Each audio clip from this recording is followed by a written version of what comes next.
90% ആളുകളും ടൈൽസ് മേടിക്കുമ്പോൾ ഈ കണക്ക് നോക്കാറില്ല. അതുകൊണ്ടാണ് അവരുടെ കാശ് ഇങ്ങനെ ഇറങ്ങിക്കൊണ്ടിരിക്കുന്നത്. അപ്പോൾ നമുക്ക് കാര്യത്തിൽ കിടക്കാം. നമ്മുടെ വീട്ടിൽ ഏത് ടൈലായിരിക്കും നമ്മൾ കോമൺ ആയിട്ട് ഇടല്? 2x4 അല്ലെങ്കിൽ 2x2 രണ്ടായാലും ഒരു ബോക്സിൽ അളവ് കറക്റ്റാണ്, 16 അടി ആണ്. അപ്പോഴേ നമ്മൾ ഒരു 100 ബോക്സ് നമുക്ക് ആവശ്യമുണ്ട്. ഒരു ഉദാഹരണത്തിന് അത് മേടിക്കാൻ വേണ്ടി പോയി. അപ്പോൾ 100 ബോക്സിന് 16 അടി പ്രകാരം നമ്മൾ 1600 സ്ക്വയർ ഫീറ്റിൻ്റെ പൈസ കൊടുത്ത് ബില്ലടിച്ച് പൈസ കൊടുത്ത് നമ്മൾ പോന്നു അല്ലേ?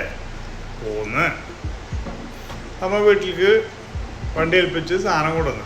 പക്ഷെ നിങ്ങളുടെ വീട്ടിൽ എത്ര സ്ക്വയർ ഫീറ്റാണ്? 1600 ഉണ്ടാ? ഇല്ല, അത് 1550 സ്ക്വയർ ഫീറ്റ് ഉള്ളത്. 50 സ്ക്വയർ ഫീറ്റ് പോയി നിങ്ങളെ. അതെന്താന്ന് നമുക്കറിയണ്ടേ? അറിയണം. അതെന്താ വെച്ചല്ലേ, ഇതുവരെ ലോകത്തിൽ ഒരു കമ്പനിക്കാരും 2x4 2x2 ടൈല് ഇറക്കിയിട്ടില്ല. കമ്പനിക്കാർ സെൻറ്റിമീറ്റർ കണക്കിലാവും ഇറക്കുക, CM അല്ലെങ്കിൽ MM കണക്കിൽ. അപ്പോൾ ഈ 2x4 ടൈലിൻ്റെ അളവ് മില്ലിമീറ്ററിലാണെങ്കിൽ 600/1200 ഇനി അതല്ല സെൻറ്റിമീറ്ററിൽ കണക്ക് കൂട്ടണമെങ്കിൽ അത് രണ്ടിൽ നിന്നും ഓരോ 0 വെട്ടി കുറച്ചാൽ മതി. അപ്പോൾ 60 120. അപ്പോൾ ഒരു ടൈലിൻ്റെ അളവ് 0.72 സ്ക്വയർ മീറ്റർ ആയിരിക്കും. 2 എണ്ണം കൂടുമ്പോൾ 1.44 സ്ക്വയർ മീറ്റർ പിടികിട്ടിയ. ഓക്കെ.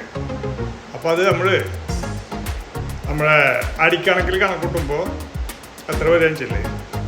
15.5 അടിയേ വരുള്ളൂ. അപ്പോൾ നിങ്ങൾക്കൊരു ബോക്സ് എത്ര പോയി? 1/2 അടി പോയി. നിങ്ങൾ എത്ര എടുക്കാൻ പോയത്? 100 ബോക്സ്. അപ്പോൾ 100 ബോക്സ് എത്ര പോയി? 50 അടി. ആര് ചാമ്പി? കടക്കാരൻ ചാമ്പി അല്ലേ? ഉണ്ട്. അപ്പോൾ ഇതുപോലെയുള്ള കാര്യങ്ങളൊക്കെ നിങ്ങൾ ശ്രദ്ധിക്കണം. നിങ്ങളൊരു കാര്യം ചെയ്യുക, നിങ്ങളുടെ അറിവുകൾക്ക് വേണ്ടിയിട്ട് ഈ ചാനലൊന്ന് സബ്സ്ക്രൈബ് ചെയ്യുക, ഒപ്പം തന്നെ ഫോളോ ചെയ്യുക. പിന്നെ ആർക്കെങ്കിലുമൊക്കെ ഒന്ന് ഷെയർ ചെയ്ത് കൊടുത്തോ. അപ്പോൾ ഉപകാരമാവട്ടെ. ഓക്കെ, നമുക്ക് സെറ്റാക്കാന്നേ.